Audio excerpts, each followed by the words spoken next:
Let's talk about the Americans with Disabilities Act and employment.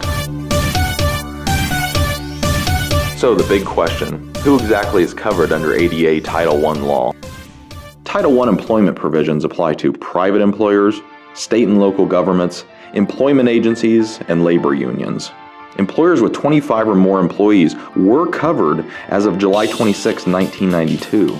Employers with 15 or more employees were covered 2 years later, beginning July 26, 1994. Title I of the Americans with Disabilities Act of 1990 prohibits private employers, state and local governments, employment agencies, and labor unions from discriminating against qualified individuals with disabilities in job application procedures, hiring, firing, advancement, compensation, job training, and any other terms or privileges of employment. The ADA covers employers with 15 or more employees, including state and local governments.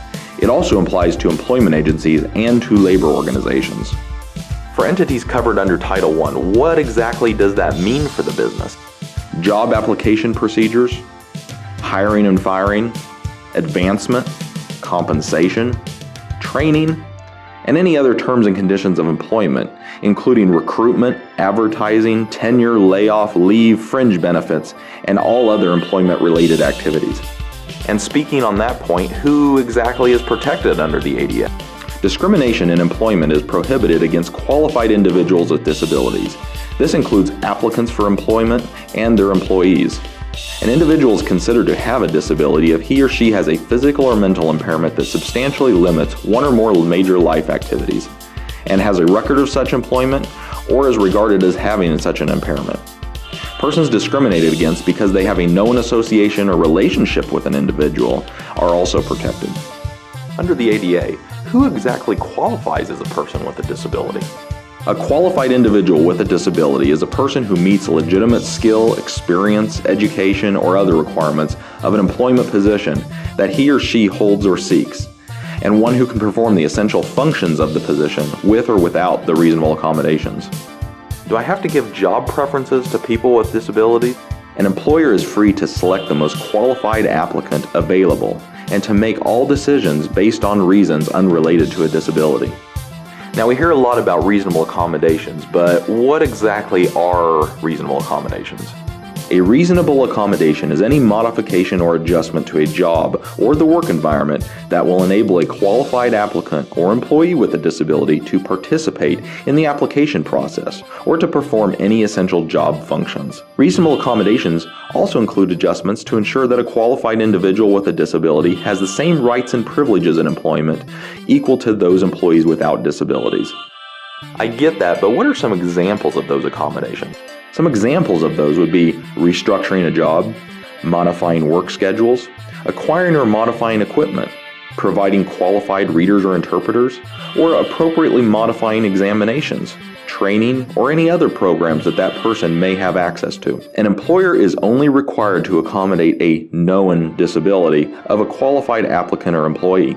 The requirement generally will be triggered by a request from an individual with a disability who frequently will be able to suggest an appropriate accommodation. Accommodations must be made on an individual basis because the very nature and extent of a disabling condition and the requirements of a job will vary in each case. If the individual does not request an accommodation, however, the employer is not obligated to provide one. The employer's obligation under Title I is to provide access to an individual applicant to participate in the job application process, and for an individual employee with a disability to perform the essential job functions of his or her job, including access to a building, to the worksite, or any other needed equipment, and to all facilities used by employees. Under Title I, an employer is not required to make existing facilities accessible until a particular applicant or employee with a particular disability needs an accommodation, and then the modification should meet that individual's work needs. An employer can also hold employees with disabilities to the same standards of production and performance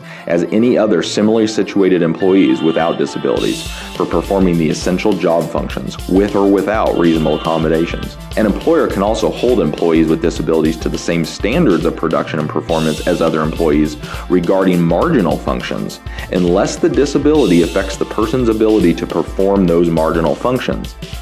If the ability to perform those marginal functions is affected by the disability, the employer must provide some type of reasonable accommodation, but may not exclude an individual with a disability.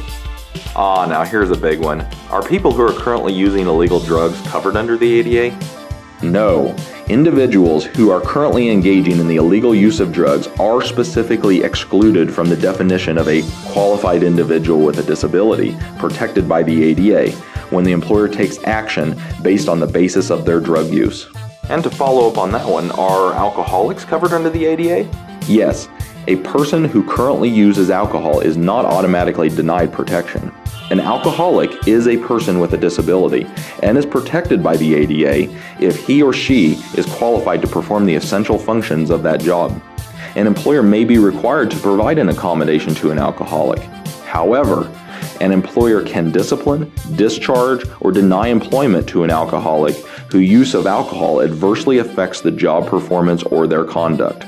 An employer may also prohibit the use of alcohol in the workplace and can require that employees not be under the influence of alcohol. Does the ADA override federal health and safety laws?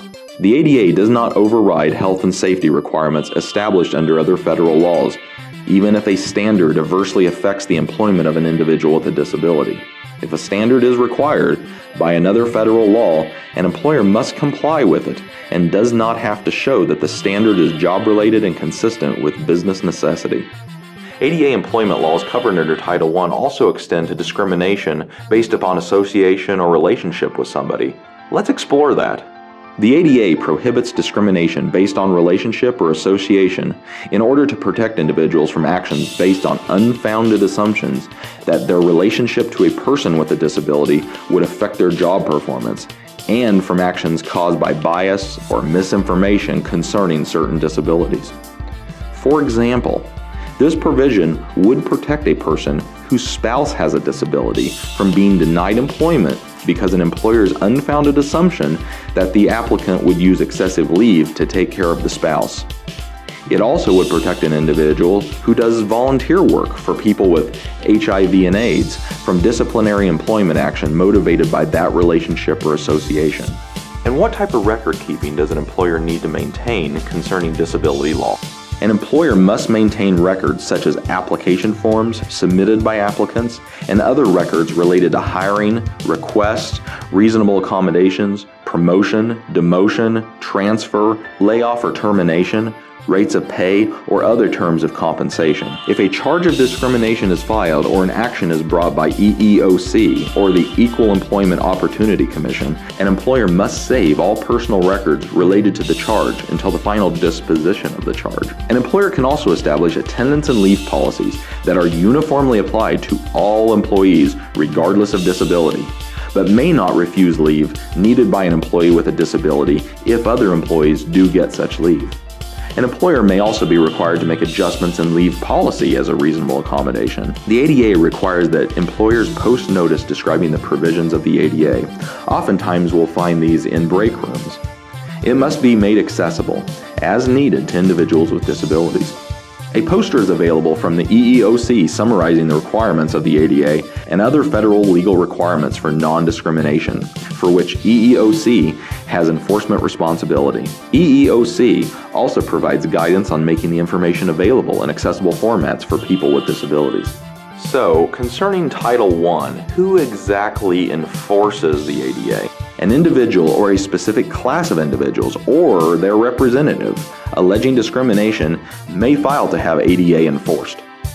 Employment provisions of the ADA are enforced under the same procedures now applicable to race, color, sex, national origin, and religious discrimination under Title VII of the Civil Rights Act of 1964 as amended and the Civil Rights Act of 1991. Complaints regarding actions that occurred on or after July 26, 1992 may be filed with the EEOC or designated state human rights agencies.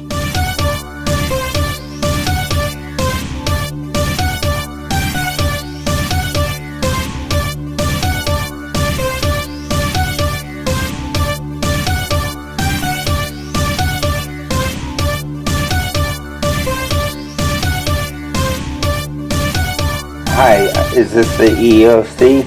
I was calling to file a complaint against my employer.